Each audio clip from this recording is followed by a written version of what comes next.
So what is the Australian Council of Social Service calling for here?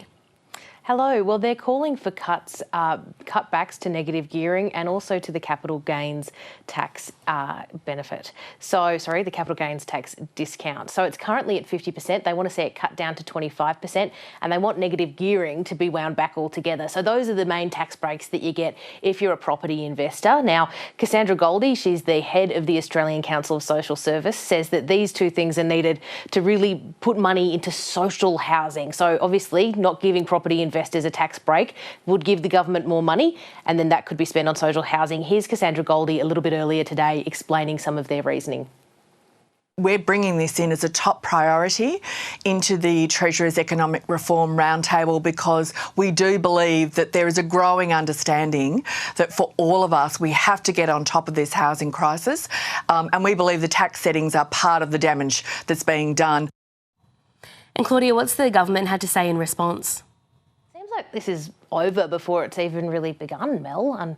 And we know that the ACOSS is not alone. The Australian Council of Trade Unions has also said that they want to see changes to negative gearing. But this morning we heard from Health Minister Mark Butler, while he was also being asked questions about health, of course, but he was also asked about this proposal from the ACOSS.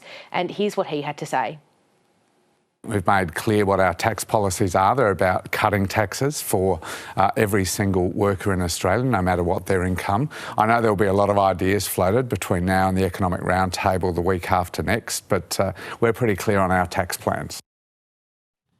Mark Butler there, the Health Minister. Now, he mentioned the productivity roundtable that's going to be happening here in Parliament House closer to the end of this month, Mel. And look, that's where the government is going to be getting together a whole bunch of different groups, you know, business groups like the ACOSS, like the ACTU. A member of the opposition is going to be there too to really hash out what we need to do to make this, you know, country and economy more productive. Now, it sounds really boring, it sounds really dry, but it's actually quite interesting because it cuts across a lot of issues like housing and, you know, the many different things that entails, whether that's having enough houses for workers, but also for women who are fleeing domestic violence, for instance, and how we can help people get back on their feet and into the workforce. So there's going to be some pretty interesting discussions, but on this, it seems like the government's made up their mind.